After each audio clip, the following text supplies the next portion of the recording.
am Celso-Ramon Garcia, professor of obstetrics and gynecology at the University of Pennsylvania.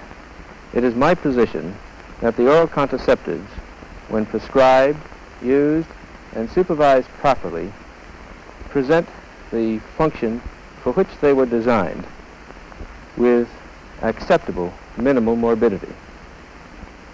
My name is Louis Lasagna. I'm a clinical pharmacologist from the Johns Hopkins University School of Medicine. In my opinion, the unpleasant side effects and the very real hazards associated with the oral contraceptives are of sufficient magnitude as to constitute a real deterrent to their use as a birth control technique. I am Sheldon Segal. I'm the director of the Biomedical Division of the Population Council at the Rockefeller University in New York. I shall act as moderator of the discussion of this important and timely topic.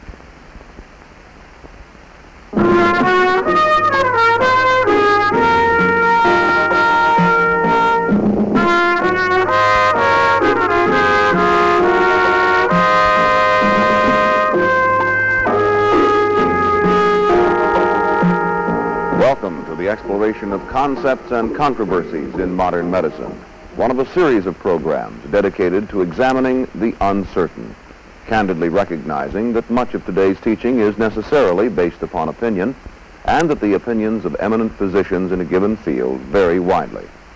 The National Medical Audiovisual Center believes that openly airing such opposing views is a basic responsibility of medical communications. Dr. Sheldon Segal, Director, Population Council, Rockefeller University, will act as moderator of this presentation. American women are interested in oral contraceptives. They are using these drugs at the rate of over 2,500 tons a year. It is estimated that perhaps 1 out of every 3 American women married between the age of 15 and 44 has used or is using the oral contraceptive. It is being prescribed by virtually every physician in the country.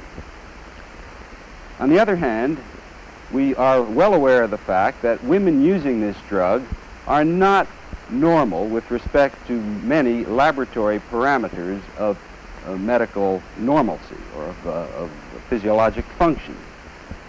We know, for example, that several of the circulating hormones are not within the normal range in women using oral contraceptives. This refers, to example, to the circulating levels of glucocorticoids. We are aware of the fact that there is an evidence of altered carbohydrate metabolism for women using oral contraceptives, at least a significant percentage of them. There is also evidence of decreased liver function, as evidenced by certain laboratory tests. How is it then that in the face of this rather perplexing enigma, physicians continue to prescribe the drug and feel that they are doing so for the well-being of their patients? These are some of the issues we would like to explore. We will first have a statement from Dr. Garcia. The ease, convenience, and utter effectiveness of the steroid contraceptives is universally felt to distinguish it from other forms of contraception. Never before in the history of the world have the untoward effects of pharmacological agents been so consistently and so confusingly been presented to a more sophisticated world. Beclouding these issues are the fears of the unknown itself, criticisms from the persons opposing contraception in any form, and the bias of medical attitudes, the belief that pregnancy is good and not associated with hazards, and then further moral issues are entertained. Basically, the education of physicians imbues him with the philosophy, the need to preserve life and to avoid harmful approaches.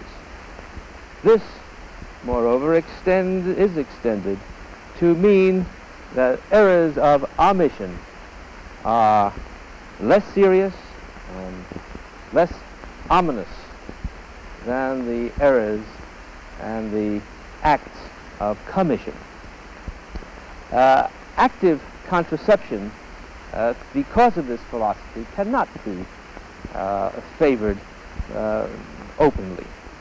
The concept of health, however, must consider a composite of physical, mental, and social well-being, rather than the mere absence of infirmity and disease.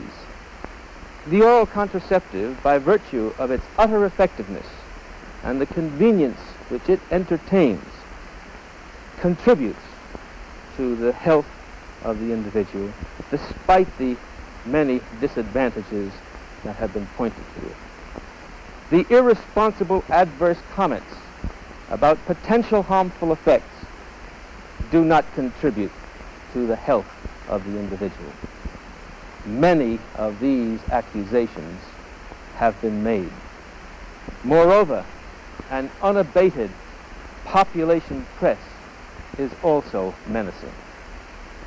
Actions of the pill affect all body systems to a greater or lesser degree. These actions are a resultant of the combination of the end results of both direct effects on target organs and as well as the indirect effects which are mediated by alterations induced in the endocrinologically active areas. The metabolic alterations that have been discussed and pointed to as occurring with the use of the oral contraceptives have all been shown to be reversible when these agents are discontinued. Many of the reported effects are very difficult to classify as to whether they are drug-induced or non-drug-induced. Causality and association may not be synonymous. The epidemiologic studies of themselves do not resolve the matter convincingly. Although there are massive data, there are no truly comparative studies, nor are the statistics of sufficient validity to resolve the association and causality controversy with absolutism. Clinical judgment is very much required. Physicians cannot shirk their responsibility. They must use care and continued supervision in prescribing and in supervising and caring for the subjects using this form of contraception. There is no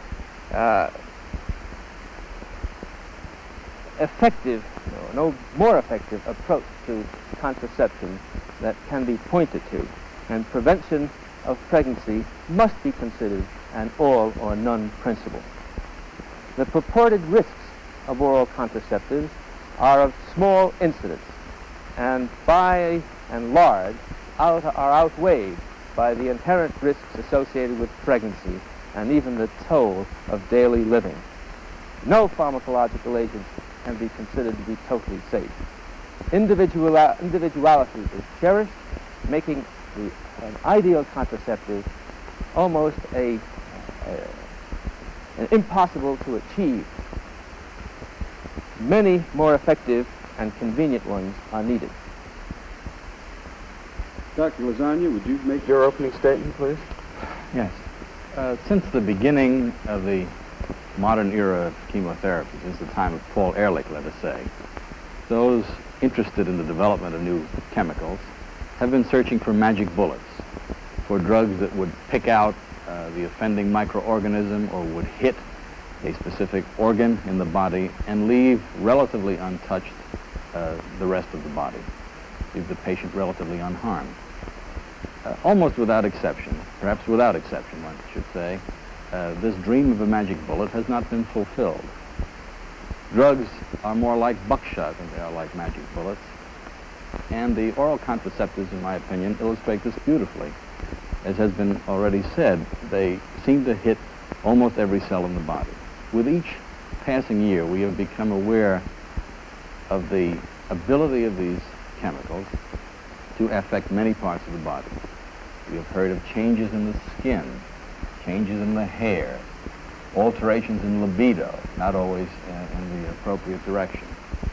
We've heard of changes in the liver, disturbances in blood clotting with thrombo-embolic phenomena manifesting themselves in various parts of the body. We've heard of depression apparently associated in some women with the use of the pill.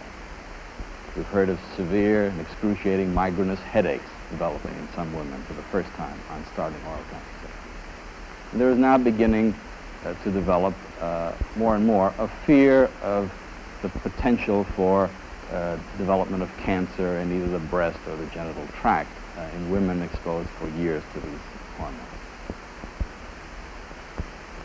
Now, when one takes all of those reports and this buckshot capacity of these powerful chemicals and combines that with the knowledge that other methods of contraception are available, which, while not quite as effective as the oral contraceptives, are nevertheless in the hands of many women extraordinarily effective, I believe it irresponsible for a physician to look upon these pills as the method of first choice for most or all women desiring birth control. Well, we have an interesting situation here in which, Dr. Lasagna, you believe that it's irresponsible for physicians to be prescribing the pill as the contraceptive first choice, and you, Dr. Garcia, believe that it's irresponsible to be criticizing the potential hazards of the pill. I said not for all women as the method of first choice. I believe it is the method of first choice for some women. Right.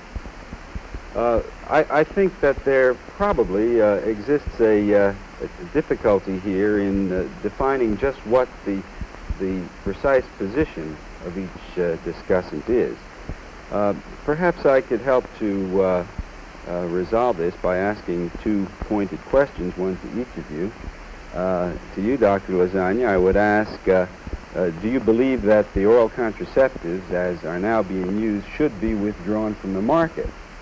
And to you, Dr. Garcia, do you believe that the safety of these drugs is adequate to permit their widespread use without medical prescription? Dr. Lasagna. Yes.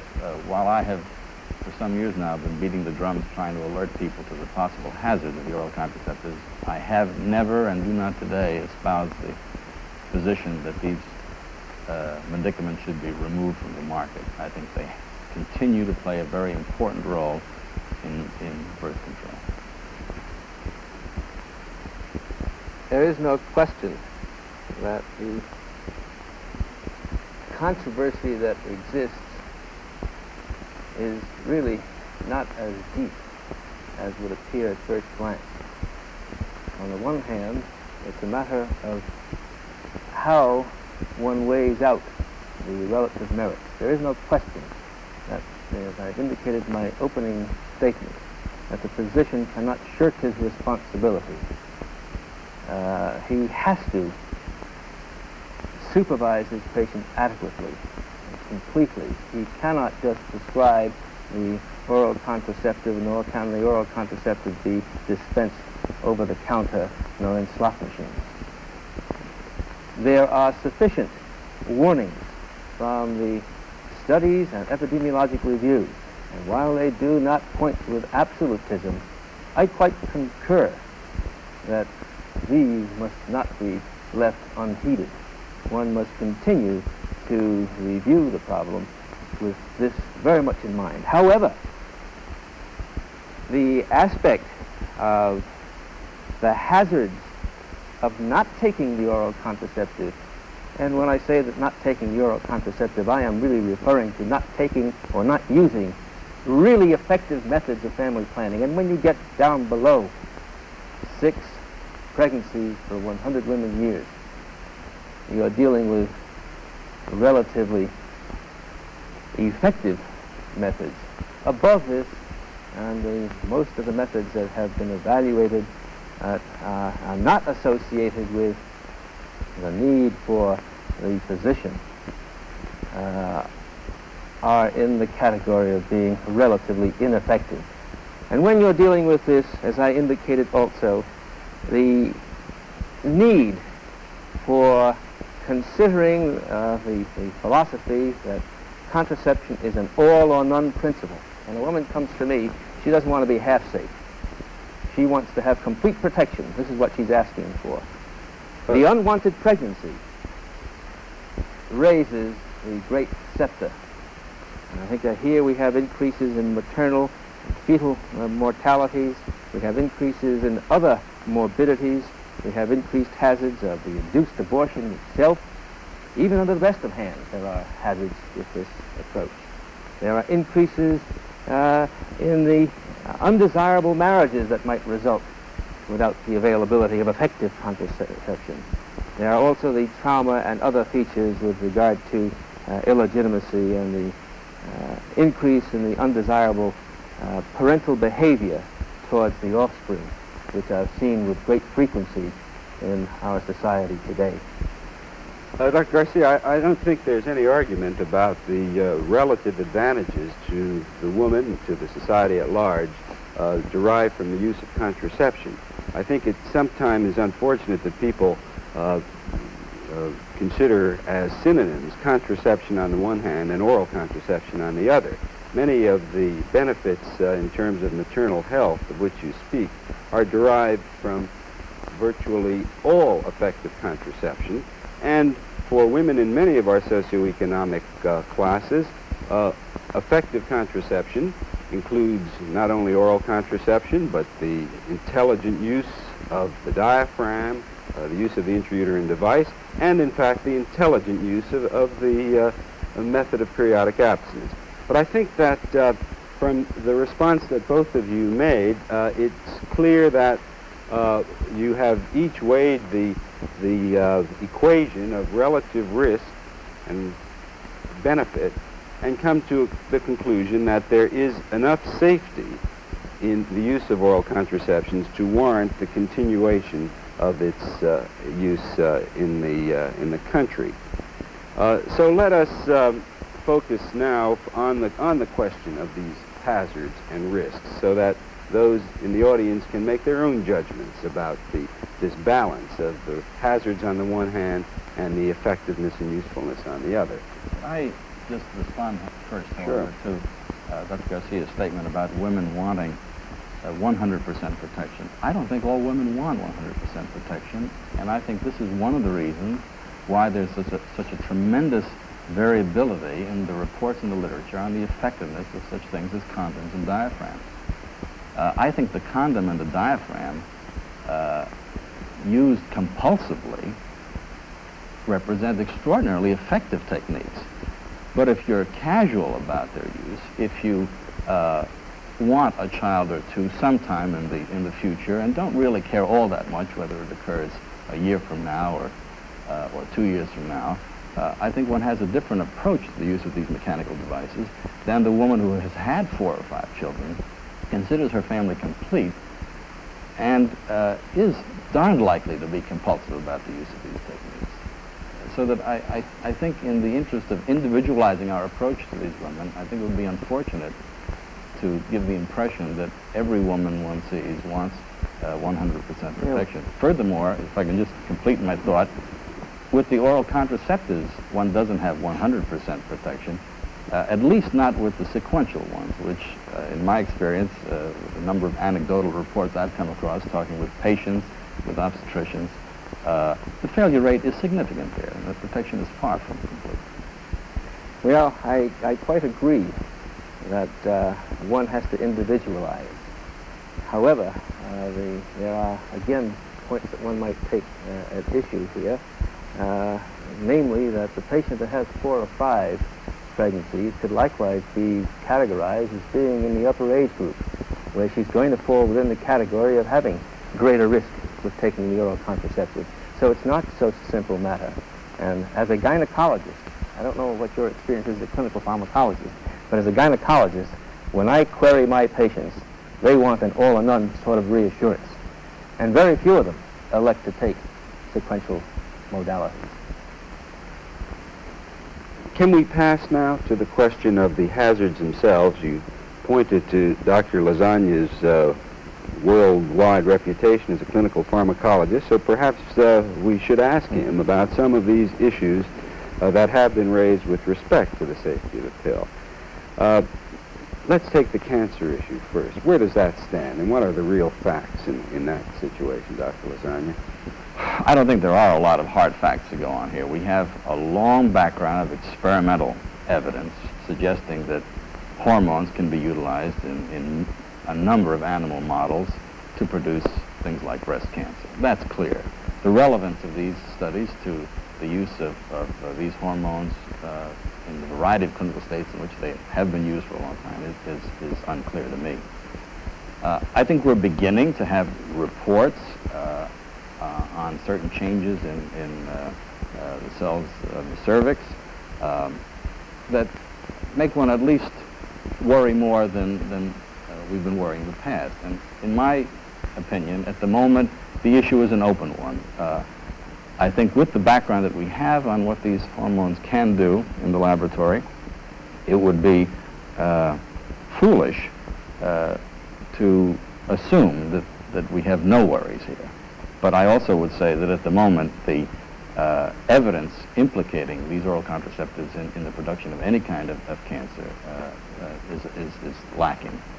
I think the evidence, for example, is much more compelling in regard to thrombo-embolic disease. Still, for a moment on the cancer issue, on the basis of the animal work, isn't it more likely that the real concern is the breast rather than the cervix? I think so, yes. And have there been any clinical observations, or let me put it even more fundamentally, has anyone actually done a study that would give us some idea as to whether or not there is a causal relationship? I'm not aware of any. It's a great pity, I think, that so little attention has been paid to the setting up of prospective studies to monitor all these things that we're concerned about and that we have a hard time making definite statements about because we're stuck with retrospective analyses. Dr. Garcia, you've been mostly involved with this. Attempts to set up prospective studies have been made, at least the tries have been there. One of the greatest difficulties, and one of the things that this is new to most of the scientific world and clinical lines of investigation, and is to sample a denominator that is as vast as is required to measure small changes in the numerator is indeed a task that I don't know if it ever will be accomplished or not with reference to the oral contraceptives, because there are so many other factors that come into the bias of selection and the like that it's difficult to do this. And what's more, to try to have a truly controlled population that is not using the steroid contraceptive versus a comparison of steroid contraceptives is likewise very difficult, because the steroid contraceptive group feel more compelled because of the adverse publicity to come back to be seen more frequently, while those on other techniques are much more difficult to follow. And this has been one of the greatest pitfalls that we've had in trying to arrange for prospective studies. I don't know how to get around that. Well, I think that there are good epidemiologic methods to account for this bias or to take it into account in setting up the design of a study. But let me turn to another issue. I think the one that has been most firmly established among the possible serious consequences of the use of oral contraception has been the epidemiologic studies and indications of an increased risk of thrombo-embolic disease associated with the use of the drug. Studies both in Britain and now on the basis of the recent report by the Advisory Committee of Obstetrics and Gynecology of the Food and Drug Administration confirmed here in the United States. Can you tell us how that stands and what your view of that issue is, Dr. Garcia? Well, there is a strong warning that this presents. I don't know that this conclusively proves that there is a cause and effect relationship, and I think that, as I indicated previously, epidemiologic reviews will not do this. There are still lacking many of the mechanisms to explain the occurrence of these thromboembolic and other effects, and until this gap has been bridged to demonstrate the mechanism of action that will produce the effect, we still will not have a cause and effect relationship. But nonetheless, these studies are very carefully designed. They're been performed according to sound epidemiologic principles and consistently, although with different variants of incidence and points of comparison, we have a concurrence with all of the studies indicating an association between the use of oral contraceptives and the occurrence of thrombophlebitis, and also consistently that this is seen greater in the older age group than in the younger age group. May I comment on the quality of the evidence linking the oral contraceptives to clotting? One thing I know something about is the difficulty of linking drugs to side effects that are said to be associated with them. But in my opinion, the evidence on this point is so good as to be very compelling. At least it's so much better than we usually have for other drugs that I think one can't ignore the evidence. The evidence exists, in my opinion, not only in the form of epidemiologic data, but in the clotting studies that have been done, which in almost all instances have shown a change in women taking these pills in the direction of increased clotting. The peculiar distribution of some of these clots that are seen. I mean, women coming in with clots in the veins of their arms, a most unusual phenomenon. Clots in the vertebral arteries in young women, a most unusual neurological picture. And then the challenge cases, the women who develop recurrent thrombophlebitis each time they're given the pill. There aren't a lot of those, but there are enough, I think, to represent a legitimate challenge type of evidence. But this sort of bizarre type of location of thrombo-embolic phenomenon is not new. It's just that it hasn't been focused attention on in association with the use of oral contraceptives, number one. And secondly, we have to also consider that I'm afraid, Dr. Garcia, I'm not going to let you finish your thought because our time is up. In the few seconds left to us, I would like to attempt a brief summary of this discussion. It seems to me that we have reached a consensus that this is a type of medication that does involve risk. Both participants agree that the risk is not so great to warrant removal of these drugs from the physician's armamentarium. I think that both agree also, however, that when these drugs are used, they must be used under very careful supervision. And although the point wasn't raised, I feel confident that both would agree that the labeling instructions required by the Food and Drug Administration should be adhered to very strictly. As with all drugs, there is a question of relative risk versus relative advantage in determining safety. On that basis, and by that definition, it seems that there is an element of safety sufficient for continuation of the use of oral contraceptives.